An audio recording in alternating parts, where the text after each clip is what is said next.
Assalamualaikum warahmatullahi wabarakatuh. Jumpa lagi dengan kami berdua, teman-teman di rumah. Saya Semi. Saya Harrison. Kita berdua Samson. Saatnya menjawab suara online.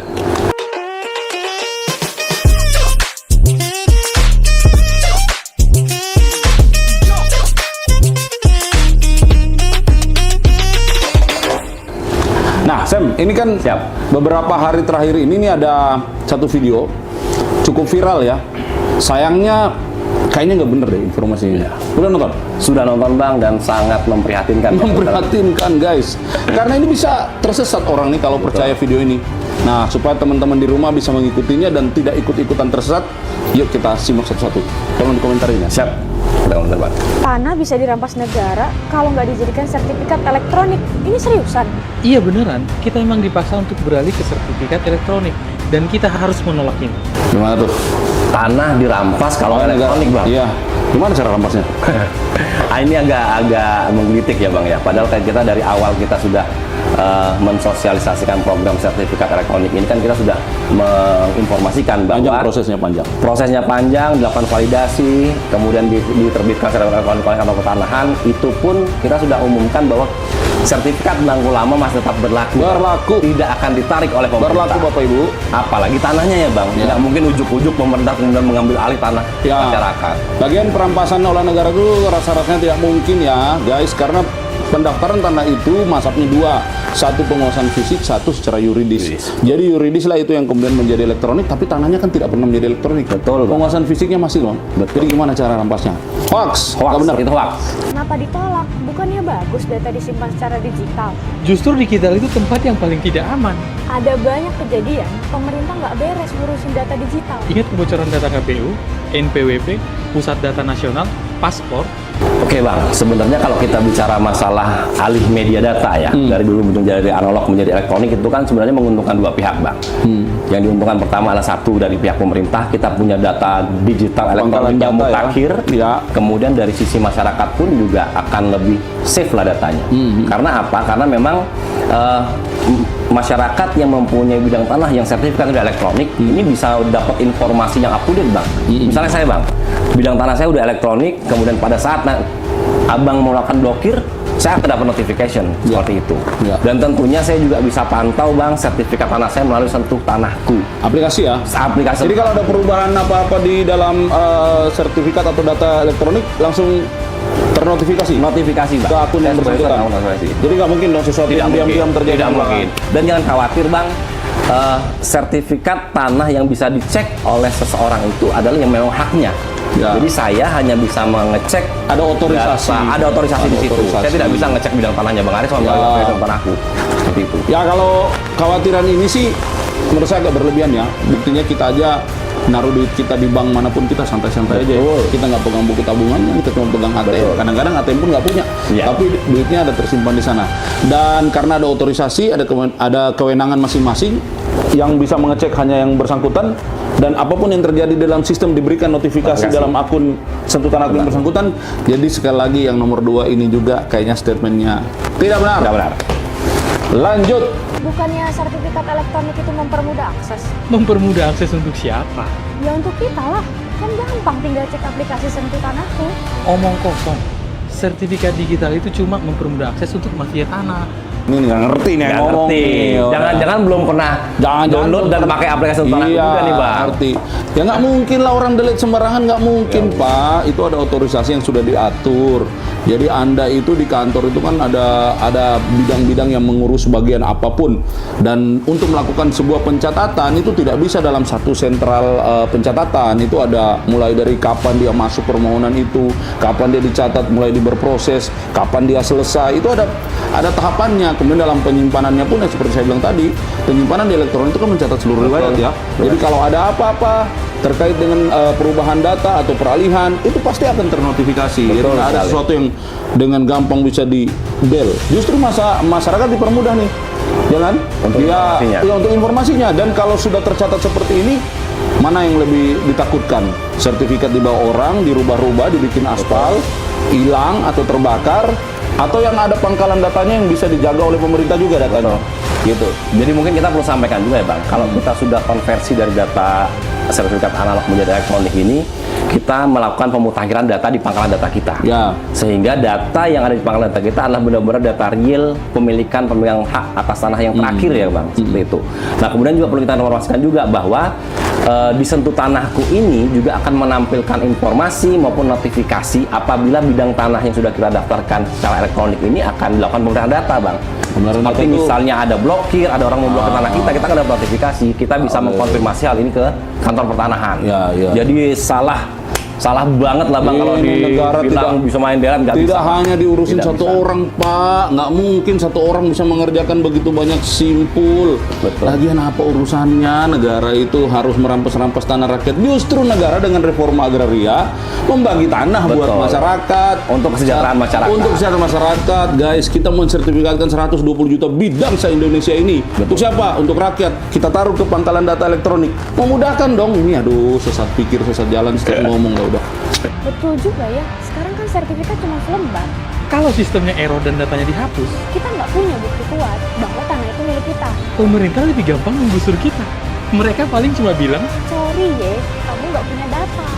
sorry ya, pemerintah nggak bisa bantu.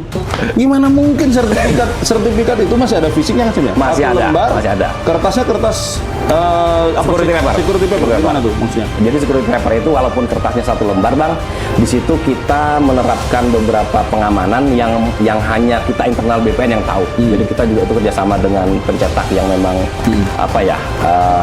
dipakai juga untuk mencetak kertas-kertas berharga di Republik ini. Oh, yang bisa saya lihat kan Yes. ada pakai apa itu? Ada sinar Kalau dilihat itu pakai apa? Ultraviolet ya? ultraviolet, Nah, betul Bang. Baru kelihatan Ada di dalam sisinya.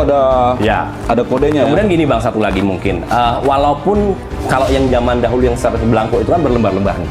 Iya. Sekarang kita hanya mengeluarkan sertifikat elektronik yang bentuknya hanya satu lembar. Satu lembar. Tapi kita tidak menghilangkan informasi apapun Bang di pangkalan data kita. Informasi sama dengan Ya. sertifikat analog itu. Betul. Jadi memang di sertifikat elektronik ini kita hanya menampilkan terkait dengan informasi pemberian hak pertamanya dan status proses pemeliharaan data terakhirnya. Tetapi kita di database kita di pangkalan data kita tetap menyimpan Bang riwayatnya seterusnya.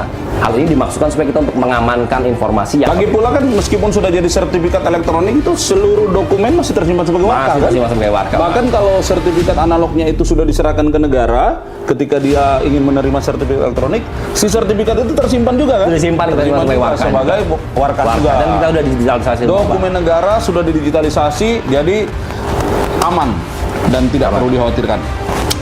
Jadi siapa yang diuntungkan dengan sertifikat digital? Mafia tanah, pemerintah, dan developer besar. Nah, karena mereka bekerja sama membangun proyek besar. Menggusur akan jauh lebih mudah kalau sertifikat sudah digital. Tinggal tekan delete untuk mengusir pemilik tanah. Ini video ada busur, ada delete. Kayaknya gampang banget ya Bang ya.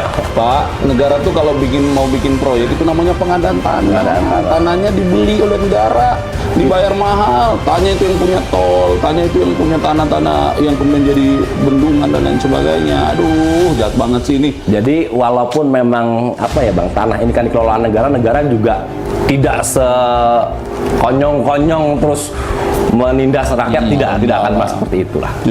Justru negara itu dalam konsep ingin mensejahterakan rakyat, Betul. memikirkan dari mana sumber-sumber pertanahan yang sah secara undang-undang dapat diberikan kepada warga masyarakatnya. Itu dan mana yang sebelum bersertifikat disertifikatkan. Supaya apa? Supaya Bapak dan Ibu memiliki kepastian hukum. Betul. Kemudian kalau memang membutuhkannya untuk kolateral bisa dimanfaatkan. Kemudian supaya nanti tanahnya itu kalau nanti misalnya akan ada pembagian, warisan dan lain sebagainya sudah jelas karena hitungannya ada di dalam sertifikat, gitu loh. Jadi yang paling diuntungkan masyarakat. Masyarakat. Masyarakat. Semua proses yang berkepentingan dengan apa yang menjadi keinginan masyarakat otomatis akan lebih mudah dan lebih cepat. Ini juga mau memangkas proses yang katanya terlalu lama itu kan, Sam? Jadi jangan seuzon dengan pemerintah, Jangan yakinlah seuzon. pemerintah selalu memperhatikan kesejahteraan masyarakat. Oke, ada lagi nggak nih ya? Oh, itu alasannya. Pantesan kita nggak dikasih lagi sertifikat lengkap. Sebetulnya ini bagian dari digitalisasi total dan inisiasi The Great Reset. Tanah, properti, dan semua aset akan dikembalikan lewat sistem digital. Datanya bisa dimanipulasi, diblokir, atau diambil alih hanya dengan satu klik. Setelah Great Reset, kita nggak bisa lagi dong punya tanah sendiri. Nggak ada lagi SHM. kita berlangganan tanah sama seperti berlangganan Netflix. Pak, Bapak nggak ngurus sertifikat juga, itu tetap tanah Bapak. Tetap tanah Bapak. Bapak mau pegang AJB, pegang apa, girik, letter C, apapun, Bapak masih tetap punya tanah itu. Jadi kalau Bapak mensertifikat, the only reason Bapak mau mensertifikatkan itu untuk mendapatkan kepastian hukum. Betul. Gitu loh. Jadi nggak ada yang namanya grid reset itu. Itu kalau menurut saya sih, ini saya nggak bisa mendapatkan rasionalisasi secara logik. Betul. Karena ini kan kayaknya nggak masuk ya di sistem. Saya rasa kita ini ya. juga masyarakat juga bisa mencerna bang ya. Iya. Mana yang benar mana yang enggak nih. Iya. Pokoknya makin kesini videonya kok makin parah nih bang kayaknya. Benar-benar. Ya Bapak nggak ada yang namanya grid reset itu atau grid delete itu nggak ada. Server itu punya mirroring di mana-mana. Jadi kalau suatu server terganggu ada mirrornya ini, ada beberapa pangkalan data yang menjadi coveringnya. Dan untuk menghapus satu data itu bukan hanya kewenangan satu orang ya bang. Nggak bisa. Harus Ada. dapat konfirmasi dari beberapa simple profile lah. Jangankan menghapus bang, untuk mengubah pun itu juga tidak bisa dilakukan oleh satu orang. Kita kasih contoh lah. Kalau data ini sudah tercatat di perbankan, tercatat juga di kita, maka perubahan di perbankan harus dikonfirmasi oleh BPN. Betul. Tercatat di BPN harus dikonfirmasi oleh sistem yang di perbankan. Gitu. Enak juga ya, pemerintah bisa dapat duit banyak. Dengan cara mengontrol urbanisasi dan menciptakan smart city. Makanya Rumah itu dibangun. bukan dicicil 20 tahun. Tinggi banget bahasanya bang. Pemerintah tuh dapat uangnya dari mana? Dari devisa, dari pajak gitu ya. Bukan dari yang begini-begini, malah pemerintah keluar duit bikin sistem seperti ini. Betul. Memastikan Investasi yang besar, ya, kemudian mensertifikatkan tanah masyarakat. Ini kan butuh resource ya. Jadi kalau pemerintah enak, yakin saja rakyat pasti lebih enak. Karena pemerintah itu bekerja untuk rakyat. Tidak ada satupun pemerintah yang bekerja untuk dirinya sendiri. Untuk apa? Ya pasti untuk masyarakat kan. Jadi kalau hari ini Kementerian atau BPN merubah sistemnya menjadi digital atau electronic base, pasti untuk Ya. masyarakat. Jadi perlu kita sampaikan juga betapa besarnya investasi negara kepada Kementerian ATR BPN bang, khususnya dengan pemantauan informasi komunikasi ini. Tujuannya adalah satu, kita memberikan layanan yang lebih cepat, lebih efektif, dan lebih transparan kepada masyarakat. Yes. Jadi tidak ada keuntungan, karena kita kementerian ini kan bukan suatu kementerian yang sifatnya profit oriented ya bang bukan ya. profit oriented. Kita sifatnya pelayanan. Pure pelayanan Service masyarakat. kepada masyarakat. Services. Seperti itu. Kalau ada kurang-kurang, silakan dikritik, diberi masukan, tapi janganlah membawa sesuatu yang menyesatkan, apalagi berharap mendapatkan keuntungan dari Aduh. konten-konten seperti ini. Janganlah, please. Masih banyak bapak dan ibu di luar sana yang butuh pemerintah hadir melakukan legalisasi aset-aset mereka. Ya. Oke? Oke. Terima kasih. Semoga konten-konten yang beredar adalah konten-konten yang mengedukasi dan bukan konten-konten yang membuat masyarakat semakin tersesat. Oke, terima kasih. Saya Amy. Saya Harrison. Kami berdua Samson. Saatnya menjawab suara online.